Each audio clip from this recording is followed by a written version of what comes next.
Hi friends, అందరికీ నమస్కారం. Welcome back to my channel. ఈరోజు మీకు శ్రీ సిటీలో జరిగిన తిరుపతిలో 16 పరిశ్రమలు స్థాపించడానికి వెళ్ళిన గౌరవ ముఖ్యమంత్రి గారు స్థాపించిన విధానం మీకు నేను లైవ్లో చూపిస్తూ కొన్ని విషయాలు మీతో షేర్ చేస్తాను. వీడియోని ఎక్కడా స్కిప్ చేయకుండా చివరి వరకు చూడండి. నచ్చితేనే లైక్ అండ్ సబ్స్క్రైబ్ చేసి సపోర్ట్ చేయండి. Thank you.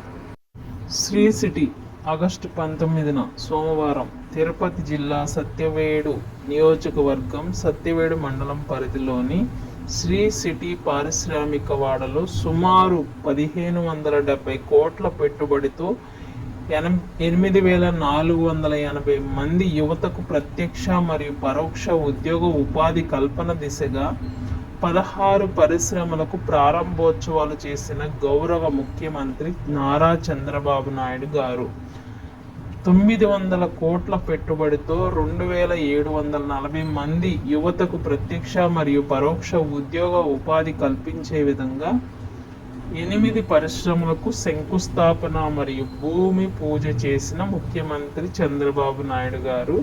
ముఖ్యమంత్రి గారి వెంట రాష్ట్ర పరిశ్రమల శాఖ మంత్రి టీజీ భరత్, హోంశాఖ మంత్రి వంగలపూడి అనిత, డీజీపీ ద్వారకా తిరుమలరావు, ఎమ్మెల్యేలు సత్యవేడు గూడూరు కె ఆదిమూలం విజయశ్రీ, వివిధ పరిశ్రమలు మరియు శ్రీ సిటీ ప్రతినిధులు తదితరులు కార్యక్రమంలో పాల్గొన్నారు. చూశారు కదా వీడియోలో క్లిప్పింగ్స్.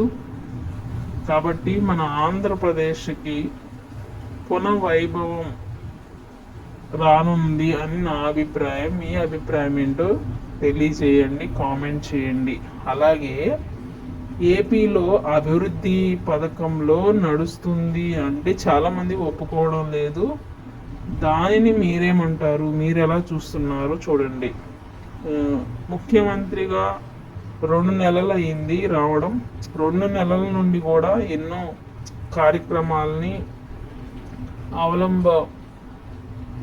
ఎన్నో కార్యక్రమాలకి శ్రీకారం చుట్టడంతో పాటు అంతకుముందు ఎవరైతే పరిశ్రమలు పెట్టడానికి వచ్చి వెనక్కి వెళ్ళిపోయిన వారు కూడా వచ్చి మళ్ళీ పరిశ్రమలు పెట్టడానికి మాకు అవకాశం ఇవ్వండి అని చంద్రబాబు నాయుడు గారిని అడగడం నిజంగా ఇదొక హర్షం అని వ్యక్తం చేయాలి. మనం నిజాన్ని నిజంగానే మాట్లాడుకోవాలి, అబద్ధాన్ని అబద్ధంగానే మాట్లాడుకోవాలి. అంతకుముందు ఎవరు కూడా పారిశ్రామికవేత్తలు గత ప్రభుత్వంలో వచ్చి కలిసి ఇలా పరిశ్రమల్ని స్థాపించినట్లుగా అయితే మనం ఎక్కడా వినలేదు.